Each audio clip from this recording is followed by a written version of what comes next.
वर्षाप्रमाणे याही वर्षी अहमदपूरमध्ये महाराष्ट्र राज्य पत्रकार संघ मुंबई शाखा अहमदपूरच्या वतीनं आज दर्पणकार दिनाचं औचित्य साधून आचार्य बाळासाहेब शास्त्री जांभेकर यांच्या जयंतीच्या निमित्तानं हा कार्यक्रमाचं आपण आयोजन केलेलं आहे। या कार्यक्रमाला उपस्थित असलेले आपले गुरुवर्य आदरणीय स्वामी महाराज, कार्यक्रमाला उपस्थित असलेले माजी मंत्री विनायकरावजी पाटील साहेब, माजी आमदार खंदोडे साहेब, गणेश दादा, या नगरीचे नवनिर्वाचित अध्यक्ष ॲडव्होकेट स्वप्नील फत्तेजी,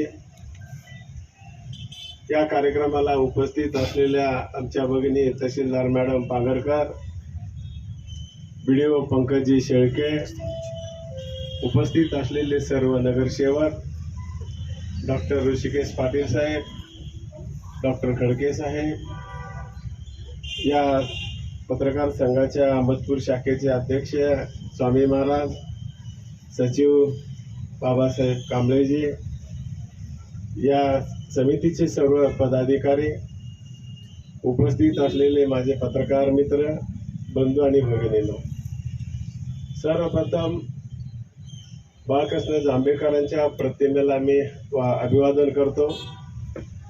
आपण दरवर्षी पत्रकार दिनाचं औचित्य साधून हा कार्यक्रम करत असतो, कारण आज बघितलं आपण त्यांनी ब्रिटिशाच्या काळामध्ये या पत्रकाराची, या वृत्तपत्राची स्थापना केली, मराठीची। केवळ मराठीचीच नाही त्यांनी केली, तर इंग्रजी देखील वर्तमानपत्र त्याच्यामध्ये लिहित होते आणि ते मराठीचे अतिशय गाढे अभ्यासक होते आणि इंग्रजीचे देखील खूप गाढे अभ्यासक होते। ते मुंबईमध्ये ब्रिटिशच्या काळामध्ये इंग्रजीचे प्रोफेसर म्हणून त्यांना देखील कामाची जबाबदारी दिली होती आणि या दर्पण पत्रकारितेमध्ये लिहित असताना एका बाजूला मराठीमध्ये लिहायचं आणि दुसऱ्या बाजूला इंग्रजीमध्ये लिहायचं, कारण ब्रिटिशच्या काळामध्ये त्यांना इंग्रजी शिकवण्यासाठी नेमलं असताना म्हणजे त्यांचा मराठीवर तर प्रभाव होताच होता, पण इंग्रजीवर देखील त्यांचा खूप मोठा प्रभाव होता आणि त्या काळापासून ब्रिटिशाला घालवण्यापासून या ठिकाणी या वृत्तपत्राची निर्मिती झाली। समाजाला जागं करायचं काम केलं, प्रशासनाला देखील कधी झोप लागली तर त्यांना जागं करायचं काम आतापर्यंत या सगळ्या मित्रांनी केलेलं आहे। परिस्थिती बदलत राहते, आता इलेक्ट्रॉनिक मीडिया आला तरी काही फरक पडत नाही, त्यांनी त्यांचं काम करतात। वर्तमानपत्राचे बाजू अनेक वेगळे आहेत, कारण त्या ठिकाणी जे अग्रलेख लिहिलेले असतात, लोकसत्ता, अनेक सकाळ असेल, महाराष्ट्र टाइम्स असेल, सामना असेल, कारण सगळ्या वर्तमानपत्रातला लेख वाचल्याशिवाय समाजामध्ये सविस्तर काय चाललंय आपल्याला कळणार नाही। सामनामध्ये देखील त्यांनी त्यांच्या प्रकारची बाजू मांडत असतात, त्याच्यात सत्य काय ते बघावं लागेल, महाराष्ट्र टाइम्समध्ये बघावं लागेल, लोकसत्तेमध्ये बघावं लागेल, बाकीचे जे काही वर्तमानपत्र आहेत त्यांच्याकडे देखील आपल्याला बघून शेवटी निष्कर्ष काढावा लागेल। आता सांगितलं पाटील साहेबांनी की ह्या 3 खांब कुठे आहेत, 3 खांब शोधायची गरज नाही, ही 4 खांबावर लोकशाही उभारलेलीच आहे। बुद्रुक पाटलांनी सांगितलं की कायदे मंडळ, हे मंडळ, सगळे मंडळ आपलं कार्य करत असतात, समाज बिघडत नाही, समाज कधी आपल्या आपल्या जागावरच असतंय। काम करणाऱ्यांनी आपल्याला काम करत असताना भान ठेवून काम करायला पाहिजे, आपल्यावर जी जबाबदारी दिलेली आहे, माझ्यावर काय जबाबदारी आहे त्याचं भान ठेवून मी काम करत असताना चुका होत असतात। मनुष्य हा चुकीचा पुतळा आहे, पण त्याला सुधारण्याची संधी आपल्याला वर्तमानपत्राच्या माध्यमातून किंवा इलेक्ट्रॉनिक मीडियाच्या माध्यमातून होत असते। लोकसभेमध्ये देखील अशा प्रकारचे भाषणं झालेली असतात, देशाच्या पंतप्रधानांनी भाषण करत असताना एखादी शब्द गेला असेल आणि पार्लमेंटरी शब्द गेला असेल तर ते लगेच स्वारी म्हणतात आणि ते मग सभागृह चालू होत असतं। म्हणून केवळ एखाद्या शब्दामुळे जर सगळे त्याचं करिअर बिघडत असेल तर चुकीचं असं आहे, मी म्हणणाऱ्यापैकी नाही आहे। म्हणून चूक होणार नाही याची खबरदारी आपण घ्यायला पाहिजे. आणि जे आपल्याला काम दिलं, काम कोणतंच खराब नाही, कोणतीच वेळ वाईट नाही, आणि कुणाच्या घरात जन्माला ते देखील वाईट नाही. तुम्ही किती मन लावून काम करता, कर्म करता, त्याच्यावर महत्वाचं काम ठरलं जातं. आज आपण या ठिकाणी हे करत असताना केवळ पत्रकारिता दिन म्हणूनच करत नाही, तर एक मोठ्या प्रकारचा स्तंभ आहे. आणि त्याच्यासाठी आपण समाजामध्ये आतापर्यंत जसं सिंह मागं फिरून बघतोय की आतापर्यंत आपण काय केलं, किती रान चापलंय आणि भविष्यात कुठपर्यंत जायचं याचा देखील अभ्यास आपण करायला पाहिजे. वर्तमान पत्रकारांनी जे पत्रकार आहेत त्यांनी सतत वाचन केलं पाहिजे, लिखाण केलं पाहिजे. तुमच्या एका बातमीमुळे एखाद्याचं जीवन देखील, करिअर देखील उद्ध्वस्त होऊ शकत आहे. त्याला जागा करायचं असेल तर सौम्य भाषेमध्ये देऊन आठवण करून देण्याचं काम देखील वर्तमानपत्रांनी करायला पाहिजे. आणि हे सगळं आतापर्यंत माझ्या तालुक्यातल्या लोकांनी आणि राज्यातल्या लोकांनी हे आतापर्यंत पथ्य पाळलेलं आहे. लोकशाही, राज्यकर्ते आणि पत्रकार हे दोघं हातात हात घालून जर काम केलं तर निश्चितपणे राज्याचा विकास होत असतोय. अशा प्रकारची भावना या ठिकाणी व्यक्त करतो. पत्रकारांनी आतापर्यंत आम्हाला लोकशाहीला मदतच केलेली आहे, नाही असं नाही आहे. पण यदा कदाचित काही आमच्याकडून राहिलं असेल तर भविष्याच्या काळामध्ये ह्या सगळ्या आम्ही सुधारणा करून घेणार आहोत. तुम्ही सगळ्यांनी आतापर्यंत सहकार्य केलेलंच आहे, भविष्याच्या काळात देखील तुमच्याकडून अपेक्षा आहे. आणि अशाच प्रकारचं काम पत्रकार संघाच्या वतीने करावं. दादाने सांगितलं की आज पत्रकार संघासाठी आपल्याला ऑफिस बसायला नाही. दादा, अनेक वेळेस आपण त्या चर्चा केली जाते किंवा आम्ही अनेक मागे देखील म्हटलं होतं की जागा द्या, मी फंड काय लागते ती देतो. पण जागेची उपलब्धी झाली नाही. तरी पण नगरपालिकेने 2 दुकानं दिलेत त्यांना काम भागवायसाठी. मी आत्ताच स्वामी सरांना सांगितलं की आधी 2 ते दिलेल्या लोकांना ताब्यात घ्या, आपलं कार्यालय सुरू करा, आणि मग नवीन काही कॉम्प्लेक्स होणार आहे त्याच्यामध्ये पुन्हा मागणी करा, किंवा दुसरी जागा कुठं भेटत असेल तर त्याच्यासाठी लागणारा फंड जो आहे तो बाबासाहेब पाटील द्यायला तयार आहे ना. म्हणून याच्यावर चर्चा फक्त होत असते, या वर्षी झाली की पुढच्या वर्षी. मध्ये मराठवाडा या ठिकाणी साहित्य परिषदेने तशी मागणी केली होती, आपण दिली. नगरपालिकेने त्याच्यामध्ये मदत केली आणि ते काम देखील झालं आहे. आणि ते आपल्या अहमदपूर शहरामध्ये, अहमदपूर शहर हे कॉस्मोपॉलिटिशियन शहर म्हणून या ठिकाणी बघितलं जातं. शिक्षणाची पंढरी म्हणून लातूर जिल्ह्यामध्ये अहमदपूरची ओळख झालेली आहे. अतिशय शांतताप्रिय शहर म्हणून या शहराकडे बघितलं जातं. आणि ते भविष्याच्या काळामध्ये सगळ्याच्या प्रयत्नामधून अशाच प्रकारचं ठेवायचा आपण प्रयत्न करू. पत्रकार मित्राला धन्यवाद देतो, शुभेच्छा देतो तुम्हाला की तुम्ही हे सगळं करत असताना केवळ व्यवसाय म्हणून बघत नाही, तर आमचं सामाजिक बांधिलकी आहे आम्हाला. म्हणून सतत तुमच्या या कार्यक्रमामध्ये काहीतरी तुम्ही कार्यक्रम घेत असता, आरोग्य तपासणी घेत असता, रक्तदान शिबिर घेत असता, किटचं वाटप केलं जात आहे, हेल्मेट देण्याचं काम केलं जात आहे. ही जी तुमची उत्तरदायित्व आहे, ही जी भावना आहे, त्या कर्तृत्वाला बाबासाहेब पाटील सलाम करतोय की असं समाजामध्ये लोकांनी आपलं काम करत असताना ज्या काही आवश्यक गोष्टी आहेत त्याला मदत करणं हे आपलं कर्तव्य आहे. हे तुमच्याकडून शिकलं पाहिजे. आणि आपण सगळेजण मिळून या देशाला आणि राज्याला आपण चांगलं करायचा प्रयत्न करूया, एवढंच या निमित्तानं सांगतो. लोकशाही कधीही बिघडू शकत नाही, कोणाचाही ताकद नाही. आपला दृष्टिकोन कसा आहे त्याच्यावर अवलंबून आहे. महाभारतामध्ये कृष्णाने गोष्टी सांगितलेल्या आहेत. दुर्योधनाला सांगितले की शाले 5 माणसं घेऊन ये, किंवा 1 माणूस आण, त्याला सापडला नाही, ते मला माणूसच सापडला गेलाय. अर्जुनालाही सांगितलं तू खराब माणूस घेऊन ये, ते मला माणसं समाजात सगळेच चांगले आहेत. माणसानं आपली दृष्टी जशी असेल तसा समाज दिसत असतंय. आजच्या दिवसाच्या निमित्तानं आपण आज एक संकल्प सोडूया की चांगली दृष्टी बघण्याचं काम करूया. समाजात जे चांगलं आहे ते काम आपण बघूया आणि ऍक्सेप्ट करूया. तुम्हाला मला विनंती करायची आहे पत्रकार बांधूंना, काही बातम्या थोड्या टाळता आल्या तर टाळत जा, कारण त्याचा परिणाम समाजावर खूप होत असते की जी बातमी वाचावं देखील वाटत नाही. ते जर तुम्हाला शक्य असलं, एखाद्या कुठं अत्याचार झाला तर ती बातमी जरूर बातमी असेल, तर त्याचा परिणाम मात्र दुसरा होत आहे. सेन्सर बोर्डालाही पत्र मी लिहिलंय मागं. ते पत्रकार भावानो असा उल्लेख करून मी माझ्या 2 मिनिटाच्या मनोगताला सुरुवात करतो. मित्रो, पहिल्या प्रथम मी या शाखेचे, पत्रकार संघाच्या शाखेचे अध्यक्ष, सचिव आणि आपण सर्वांचे मनापासून मी कौतुक करतो, आभार मानतो की याच्यासाठी की आपण दरवर्षी हा कार्यक्रम नित्य नियमाने दर्पणकार आचार्य बाळशास्त्री जांभेकर यांच्या स्मरणात आपण ठेवता. नुसतंच हा कार्यक्रम न ठेवता सामाजिक उपक्रम दरवर्षी आपण वेगवेगळ्या पद्धतीनं राबवता, लोकांची सेवा करता. म्हणजे पत्रकाराची आणि पेपरची ताकद काय, 1-2 उदाहरणं सांगतो आणि मी माझं मनोगत संपवतो.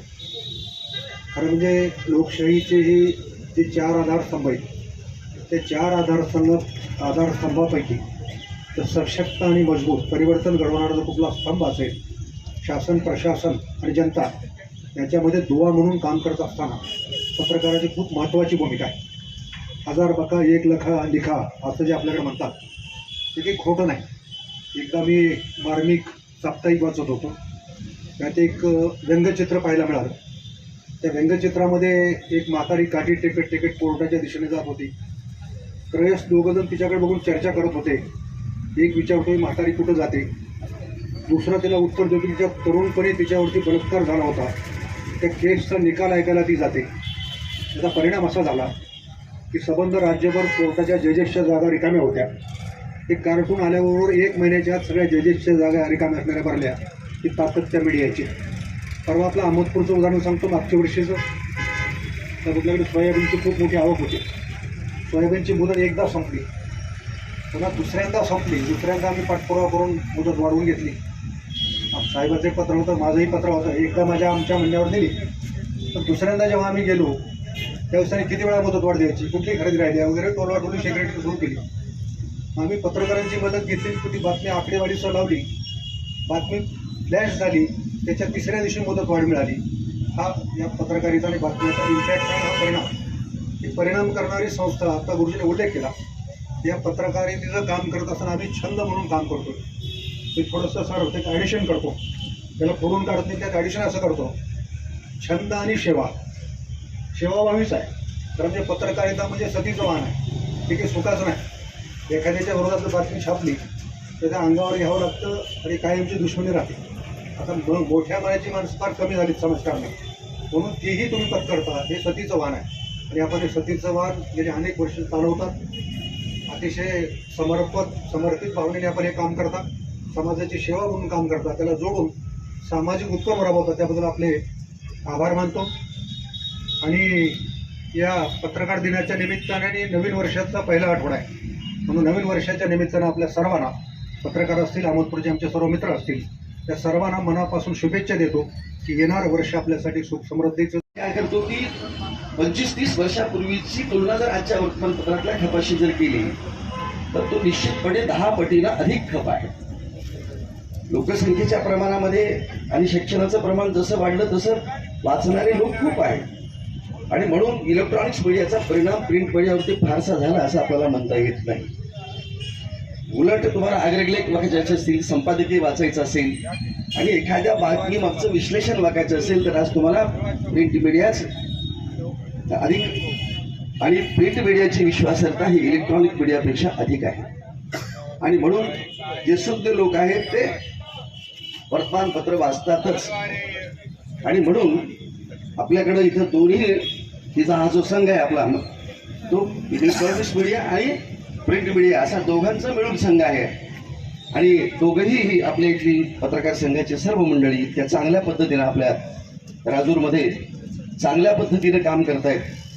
अत्यंत चांगल्या सामाजिक प्रश्नावरती, राजकीय प्रश्नावरती त्यांचं जे विश्लेषण असतं ते अत्यंत चांगल्या पद्धतीने एक प्रगल्भ अशा स्वरूपाची पत्रकारिता, पत्रकार दिन संबंध देशामध्ये साजरा केला जातो.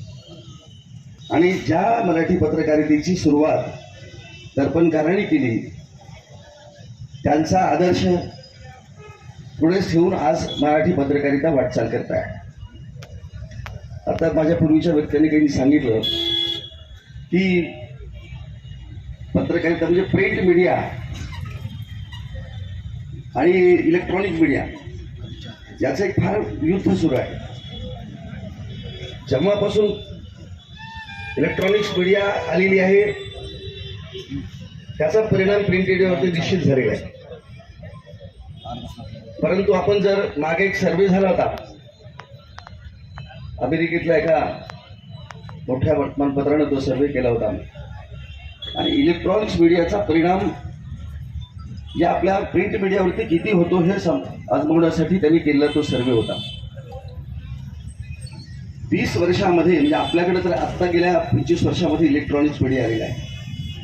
अमेरिकेसारख्या प्रगत देशात तर 50-60 वर्षापूर्वी इलेक्ट्रॉनिक मीडिया होती आणि त्याच्यानंतर 20 वर्षानंतर केलेला सर्वे त्यात खडके साहेब त्यांच्या सहाय्याने मग नगर परिषदच्या सफाई कर्मचाऱ्याच्या असतील किंवा तहसील कार्यालयातील महसूल विभागाचे, पोलीस विभागाचे, एसटी कर्मचारी असतील, हमाल मापाडी असेल, त्या सर्वांच्या तपासण्या, त्याचबरोबर वेगवेगळे कार्यक्रम. मागच्या वेळेस आपण होता हेल्मेट वाटप आपण केलं होतं, रस्ता सुरक्षा सप्ताह आहे खरं तर. म्हणजे पत्रकारांनी सामाजिक बांधिलकी जपत असताना सामाजिक काम पण करावं अशा पद्धतीनं हा पत्रकार संघ काम करत असतो. आणि साहेब आम्ही सर्व व्यावसायिक आहोत. व्यावसायिक म्हणजे आमचा छंद पत्रकारिता आहे. प्रत्येक जण कोणता ना कोणता व्यवसाय करतो आणि ते सांभाळून आम्ही पत्रकारिता, पूर्ण वेळ पत्रकार न करता व्यवसाय सांभाळून आणि सर्व एकत्रितरित्या एकजुटीने राहून जे काही चांगल्या गोष्टी आहेत त्यांचा प्रसिद्धी देणं आणि ज्या काही उणिवा असतील त्या प्रकर्षणानं समाजापुढे मांडण्याचं काम हे पत्रकार करत असतात. आज या प्रक्रियेमध्ये आपल्या लक्षात येईल की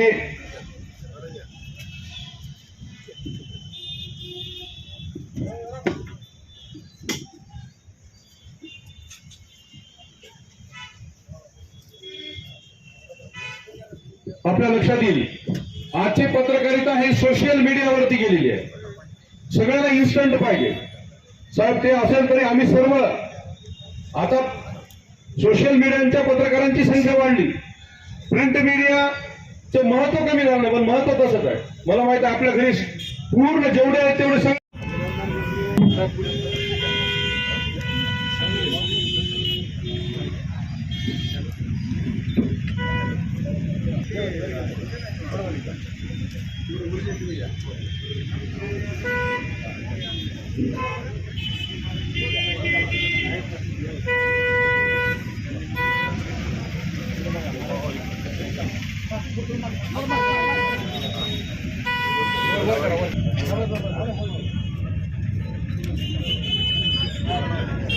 समोर बघा, समोर समोर.